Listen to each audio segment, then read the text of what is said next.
रोक के रखा होगा। शेख साहब ये ना करें, ये ना करें,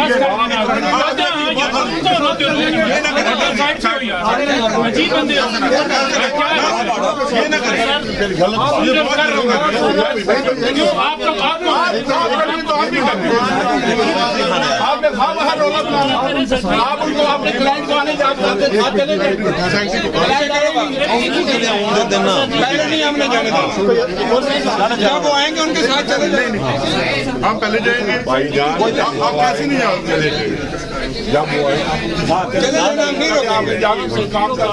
सेक्रेटरी भी आ जाता है, जब आएंगे उनके साथ तरीका। हमने किताबें रखनी है, अपनी सेटिंग करनी है, वहाँ पे स्टॉक करनी है, ये कोई तरीका है? ये कोई तरीका है? ये कोई तरीका है? वो कहते हैं कि आप पहले ये साबित करें कि आप वकील हैं, फिर उनके वकील हैं। ये तो कोई तरीका जाने देंगे उनके साथ जाने देंगे भाई। हम पहले क्यों नहीं जाते अदालत के अंदर? हम पहले क्यों नहीं जाते?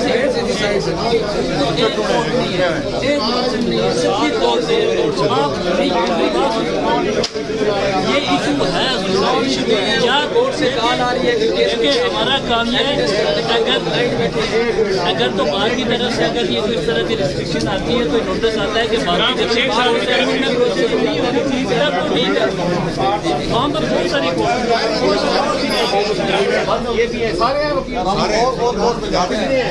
ये देखे ना, मेरी बात कोर्ट ने डिटरमिन करना है। आने देना यार, अब वो हमारे डॉक्यूमेंट भी नहीं आने दे रहे। आने दें, आने दें। सारे वकील करेंगे।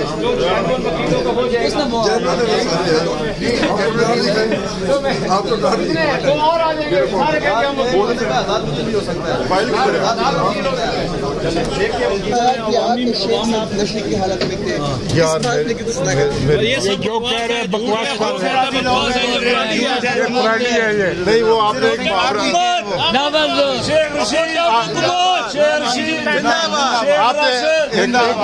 आपने एक मुहावरा सुना था, एक नमाजी जा रहा था तो उसको आगे से बंदा नजर आया, उसने कहा ये नमाज पढ़ने जा रहा है। एक चोर जा रहा था, उसको एक बंदा नजर आया, उसने कहा ये चोरी करने जा रहा है। तो इसलिए कि ये जैसे खुद है वैसे इनको सब नजर आ रहे हैं। शेख साहब को सारा पिंडी जानते हैं, इनको पता है कि हुकूमत इनसे नहीं चल रही, ये फिर इसीलिए रंग बिरंगी हथकंडे इस्तेमाल कर रहे हैं। शर्म आनी चाहिए इस किस्म के इल्जाम लगाने वाले। इसमें FIR वाली कोई ऐसी चीज़ थी नहीं जो एप्लीकेशन अपारा में आई थी। ये सिर्फ कह लें कि इनकी दहशतगर्द, ये सियासी दहशतगर्दी है, ये सियासी वर्कर्स को दबाने की नाकाम कोशिश है। तो इसमें तो कोई इल्ज़ाम भी ऐसा नहीं है जो अभी आप अदालत में जब पेश होंगे तो आप देख लेंगे कि वकील किसने देखी है इंशाअल्लाह। और यहाँ पे आपके सामने जैसे इमरान रियाज साहब को गिरफ्तार कर दिया और वो सारे लोग, हर वो आवाज़ जो सच की आवाज़ है, हक की आवाज़ है, जो इस पाकिस्तान के मफादात की तहफ़्फ़ुज़ की आवाज़ है, उसको ये बंद करने की कोशिश